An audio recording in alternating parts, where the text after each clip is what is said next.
Hello, boils, ghouls, and creatures of all kind. I'm Zach. I'm Grizzly. And I'm Willie. And we are Wimplash, the podcast where each week two seasoned genre fanatics introduce their yellow-bellied bestie to the wonderful world of horror movies. So if you like scary movies, silly conversations, and the sound of a grown man being scared out of his mind, then why not give us a listen?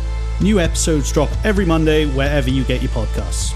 So please, make my suffering worthwhile. Okay, bye!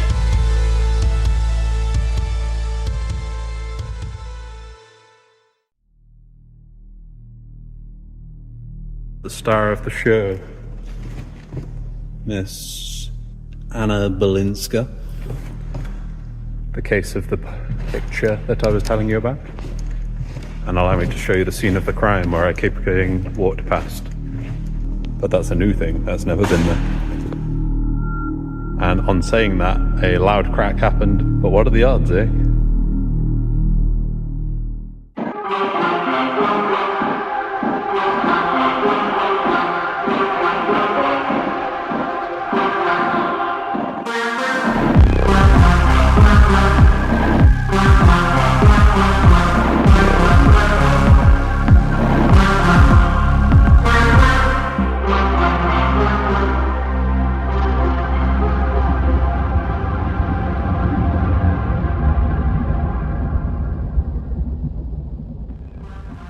Welcome back once again to Hey That's Weird, the storytelling podcast that might just become your new favourite tri-weekly audio-only show. It's episode 22, it's the middle of May, and this week I want to shout out Manticore Milk, Aliska Jansen, Louis Sobel, Bonnie from South Africa, Punky Smurfette, Katie Jane, Nicole Lummond, and anyone else who slipped under the radar posting all the great feedback about the show so far. You guys are literally the reason I make this thing, so as I've said before, I'll keep making it if you keep listening. You may have noticed the intro was a little different this week for a couple of reasons. First of all, my friends from South Wales in the UK started a horror movie podcast, and it's all I've been listening to recently. So if it sounds like your kind of thing, check out Wimplash wherever you get your podcasts. It's genuinely worth your time. Secondly, my storyteller this week, Josh, sent me a video before we recorded his episode together. He filmed the video at his work, and while he was talking, you may have heard a loud noise in the background. Like the rest of his story, he doesn't really have an explanation for it. Anyway, it's Josh's story to tell. So grab yourself some coffee and some headphones and enjoy episode 22. Without further ado, Josh, let's get weird.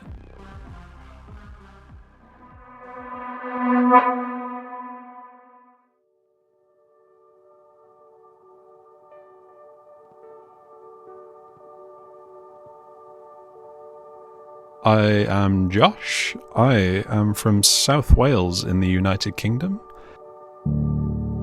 And I currently live in the south of England. I will be as vague as that, just for the sake of security purposes, as currently my job involves some element of security and buildings with high-value items, so I'm from the south of England. I grew up in quite a religious family. My family, despite not believing in ghosts, are really into psychics. Except for this one time, they went to one psychic that seemed to be more on the money than everyone else. I can't quite remember, but I was a teenager. Remember how when we were younger, photos didn't really exist in phone format? It was just all digital cameras at best, or printouts. Well, this psychic mentioned, without anyone mentioning it, that someone was following my sister. More specifically, that my granddad was following my eldest sister, because I'm one of four. My eldest sister has the same birthday as my granddad, and they were like, yeah, check photos. If you look hard enough, I bet you'll see stuff. And lo and behold, we checked a lot of photos, and there's always at least one visual anomaly around my eldest sister in all of them, but only in older things. It's weird. There's no defined cutoff point, but when we looked at the time, it was really true. Everything we printed out next to my sister, indoors, outdoors, at least one white chunk or something floating around her. It was really spooky. I don't know how to explain that. It seems more like a lucky guess. I'm not sure I believe in psychics. But the odds in it being that specific, and they also mentioned that my granddad, who had the same birthday as her, was the thing following her, it kind of makes sense. I'm actually from quite a superstitious place. There's a lot of ghosts and demons in South Wales, but for some reason my family was very human orientated, so I don't really have any experiences growing up, like none at all. Everything my parents ever experienced was entirely stories they'd seen online or things that had never really happened to them. Obviously, though, South Wales is notably quite a magical place as far as lore and fiction goes. So I've spent my life hoping for something cool to actually happen, instead of just the boring religious nature of South Wales, as you know, Luke, because you spent 9 years in Swansea. The closest thing to my first experience I ever had was I spent 8 years working in healthcare, and in one of the archives I worked in, my friend brought in a spirit box. A spirit box it randomizes radio frequencies, and to my knowledge they don't use actual radio station kind of palatable networks. It's all outside of broadcast range, so like local, because otherwise you would just hear lots of actual words happening, which would kind of defraud it from the get-go. So I was working, my friend was not working, and just sat down, and suspiciously the lights had stopped working in this archive, so there was just like a couple of window lights on my phone and the sound of static, and he was there for hours and hours whilst I worked. And after a while I was like, maybe we should just stop doing this because nothing's happening. He was like, Why don't you give it a go? I was like, what do you mean give it a go? And he was like, Yeah, just like, yell into the void or something, or like say something. So I decided to be as crude and insulting as possible, and shortly after saying something along the lines of, I bet you don't even exist, or something like that, this entire box that had been making noise for 3 whole hours went silent. And then a few seconds later, the word gobshite, no joke, just the word gobshite came out, and then a few more seconds of silence, and then it just cut back into static. And I was like, okay.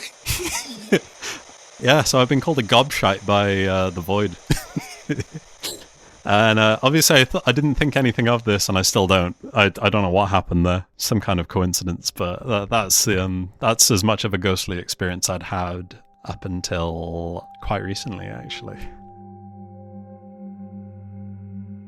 I relocated from Wales to the south of England, and I work as do whatever they tell me to do for a few museums in a town. That includes things like security and cleaning and events and whatever. It could be anything. I've soldered things in the same shift that I've chased teenagers away. It's a strange job, but I like it.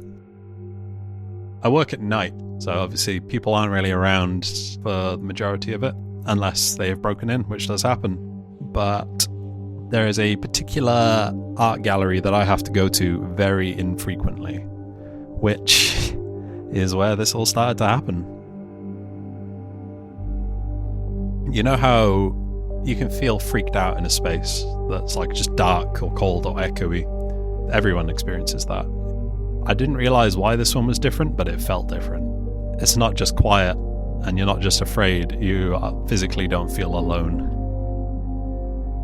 I hadn't had to be there on my own before, and it was most of last summer that I had to be there at least once a week on my own. So a long period of time this happened over, not very much. It's a very large building, so a lot can not happen in that time. So you just feel a little on edge. Of course, you can hear your own heartbeat and your own breath, so of course you're feeling nervous anyway. It started fine, going about my day listening to podcasts such as this one, and one of the galleries is on a raised floor. It's a very thick stone building with very little outside noise bleeding in, and every little thing echoes. Like a cough can appear to stay around for seconds. It's crazy. I always felt like I was being watched by this one painting, which I still feel like that every single time I go over there. It was painted by somebody local. Yeah, it started with a general uneasiness, but it wasn't the standard, ooh, someone's watching me. It was, something is following me around this room. I've never felt anything extra around me. It started on the first time I was on my own. I was dusting something, I think, and out of nowhere I heard the sound of like a metal pipe falling to the ground in the distance. There's no sound. Even cars with modified engines don't even reverberate in here. It's just nothing. So I heard this loud clanging sound in the distance that I obviously had to go and investigate because I'm the only one in the building. I still have no idea what this was. There wasn't even like a security pole that might have fallen over. There was nothing. So that creeped me out a little bit, but I was like, okay, whatever. I must have imagined that. That's fine. A few more weeks pass, and for the first time, as I'll learn, there was a pattern to this. I would go about my business, dusting this gallery, and I'd reach this one section every time, and then from out of nowhere, I would feel and see the steps of what felt like quite a feminine person very gently walking around me. Very slow steps, very deliberate steps. Almost like I was being supervised, if that makes sense. And yeah, I've never been able to follow a sound that I can't see with my eyes before. I mean, very close, like less than a meter. Yeah, so that happened the one time, and I was quite shaken by that. But again, first time something happens, you assume it's probably just imagined, right? So that's fine. I make it through. Annoyingly, it starts to get dark before I even leave this place, and guess where the light switches are that I have to turn off? Oh, they're in the same room with the creepy footsteps. I have to make the room dark first and then leave. And obviously, over the months, I've seen things out the corner of my eyes, but never with them. And I don't think I ever will. A few weeks pass, things have calmed down. I don't feel like I'm being watched as much for some reason. Then one day I'm in the basement of this place, and one of the bathroom doors very delicately closes itself, as if someone was trying not to be loud, like they're in a library. And it gets to the point where it clicks, and the handle turns, pushes itself shut, and then it's just gone. Nothing. That was it. I once again convinced myself that I have imagined this one. Nothing about any of this feels like malevolent, by the way. So, as spooked as I am, I don't feel terrified or like I have to leave or like I'm unwelcome, and it's just happening around me. So, that's the second weird thing. That was okay. I didn't mind that. And then I realized every time I was alone, and specifically alone, I'm not sure what seemed to favor me, but every time I would reach that same place where I'd dust that one piece of glass, I'd have the exact same footsteps walk past me, over and over again. This happened at least 5 times last summer. I have never believed in anything, but after a few times of this, I did have to start reconsidering it, and I still hadn't fully begun to believe anything at this point. Yeah, just kind of brush it off, just like, okay, maybe there is something, don't think about it too much, just tell people about it, have a good laugh, it's okay. And then, there's a few other very peculiar things that did actually happen in this room. Things I didn't notice at the time, because you know when you're busy, you're not paying attention. If you're walking through a space, obviously you are paying attention, but if you're busy cleaning, you're not. I one day realized that my headphones had run out of battery, so they kept playing their battery low message over and over again. It normally just does it once every few minutes, but just over and over and over again. So I was like, oh, damn cheap headphones. It must be that. And then I get out of this room, and shortly after leaving, I didn't notice it because I carried on working, but I realized they had stopped doing that. They were on about 70% battery. No messages after that. But whatever was in that room was convinced them that there was nothing. So obviously, upon finding out that tech can be affected by whatever's happening to me in this room, I started doing a series of experiments. So I had heard rumors that ghosts can make equipment malfunction. So I began recording myself singing because I enjoy doing that. You know, ghosts are supposed to be human as far as we're concerned, right? So I started at first just singing general stuff like sea shanties because that's what I was listening to at the time. And expecting no response or anything. So I was correct. When I sang Hoist the Colours into this empty room with my phone in the same place each time, nothing happened, totally normal. My phone has a decent camera on it, no glitches or anything, audio's good. And the second thing, I decided to choose a more of a sentimental song by one of my favorite bands.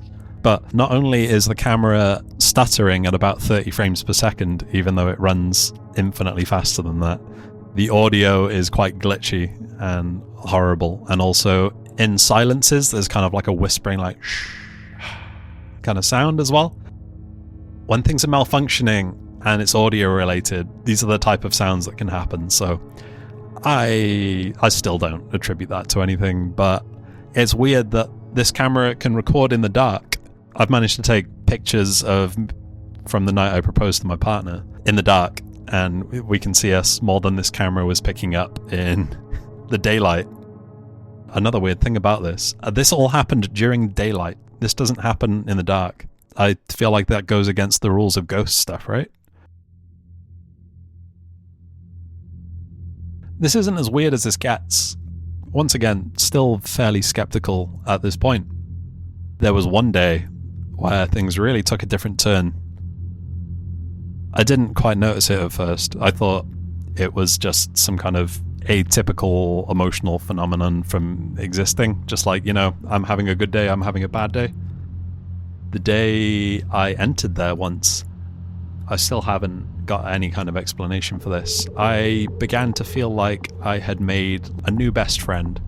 I entered this gallery, and from the moment I stepped in there, I felt like I'd been out with people for like 3 days straight with infinite social battery, feeling on top of the world, smiling to myself, just like, yeah, life's gonna be okay, out of nowhere. And it wasn't until I left the room and the feeling dissipated that I realized anything was amiss.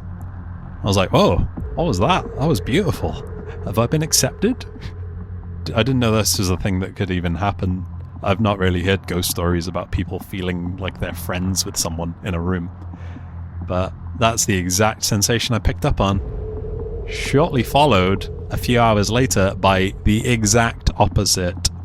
I entered the room, and on the verge of panic, I simply fled the room. I had no explanation for it, but I felt nothing but terror. Not like I personally was unwelcome, but like I had walked into a room and found a gun pointed at me and managed to run away.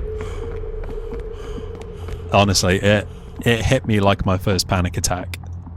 I can almost expect myself to have imagined the second one, but it's so weird that it would be such the antonym of what I felt the first time. It's like nothing but pure dread.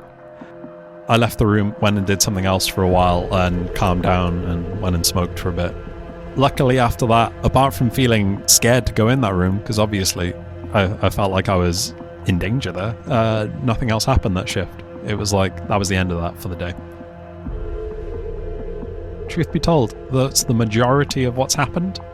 Occasionally there's idiosyncrasies with what I'd expect to happen. I had to go and sort out some fire doors that hadn't been securely sealed one night, and the alarm failed to set. So I go through the whole building. Of course I have to go through the whole building. Nothing more terrifying than having to go through the whole building. I've got 2 giant key rings that weigh a few kilos of keys for doors, and I have to find them all individually in a panic. I reach once again my favorite place, the gallery, and I get through the other door on the other side of it, which leads to some offices. The doors there are not automatic. They have nothing special about them, they're just doors. I've passed through the door on the other side, headed towards the office, and then the door that I had entered through slams suddenly. Very deliberately. So at this point, I'm so used to this experience. It feels like I'm being not bullied, but like having pranks played on me by a colleague. So the door slams, I'm so used to it and expecting it because of where I am, and it's dark. So I just say, really? To the void. Just like, yep, that's fine. I knew this was coming. That's okay. So I carry on about my business. I'm obviously terrified. I'm good at hiding it at the moment, but in my soul, it's there. I was there recently, in case anyone's wondering whether or not any of this could be explained by weather phenomenon. It's been quite stormy the last few days, and I was there in a storm, and it's so thick, the wind does not penetrate even in gale winds, so nothing like this can happen.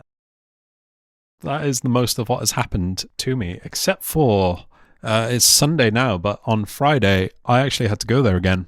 It's been so long since I've got to go and see my, as I joke with my partner and future wife, my ghost wife. It feels like a feminine energy, and they're playing jokes on me, like they're kind of annoyed at my presence, but they're also like, don't go. Just like slowly watching me tend to their home, basically. Just like, yes, clean that properly. Yes, of course.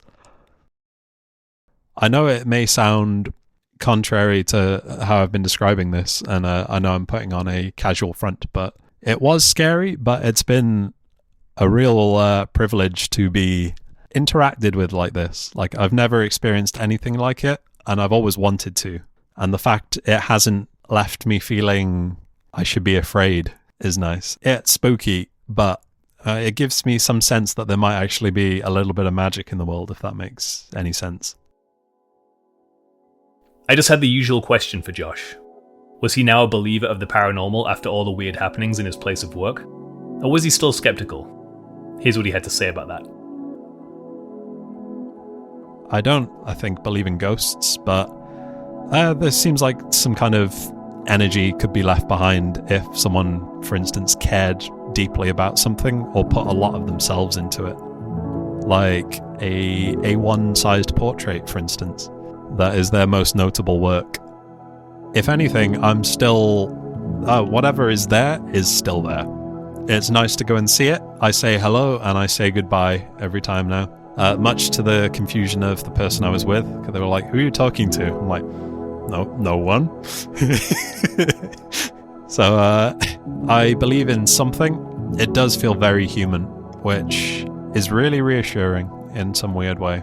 I'm not a religious person despite my background, or in spite of my background. And I don't know, it's just nice. Like, I want to experience more now. And it's definitely left me more open to the idea of things I don't understand.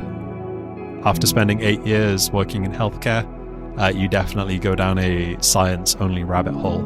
I spent a fair amount of time in the morgue over the years, and nothing ever happened there. It's like a void space. That's how I can describe it. There are spaces that are inert and spaces that aren't. They feel quite similar, but they're very different. And I've only ever encountered this one in my whole life, and I've been to some very spooky spaces in my time, including the 2 other museums I work at, which you would assume were haunted based off their age and history, but there's just nothing there. And that's what's beautiful. Once you've been in a place that is alive, you can walk around spaces that are inert with no fear because you just feel nothing. It's great. You're not being watched. You know it's different. You're just like, yep, it's just dark. That's fine.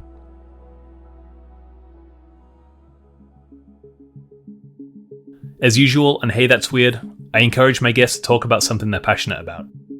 It could be a charity, it could be a project they're working on, or just something they enjoy. Here's what Josh wanted to talk about. The world is currently kind of on fire, so flag posting anything right now is kind of like looking. So I won't do that. I'll try and spread a little bit of joy, which I've thought about with some great detail. And I've got a friend who's an artist of sorts. It's quite rare to come across someone who is in it for the love of the game. So he's not looking to make money from any of this, which is great. Like, I've got an awesome portrait of me and my partner in my hall that he drew in a really gruesome manner. We're holding the head of some beast that he, in his words, was just like, But this is the type of thing he makes. He spends his whole free time painting, including while at work, which is great. I've been drawn a lot, which is quite fun. But he has an Instagram page where he shares his art, and also it would probably just draw you for free if you ever wanted to check it out. He's always looking for new victims / subjects. And his page, because he doesn't have any kind of business address, he is under the name Heads. Wow, amazing, on Instagram. And that is it. Check it out. He draws everything in a really twisted way, and he's working on a comic at the minute that I'm doing the music for. So that should also be posted on there at some point in the future.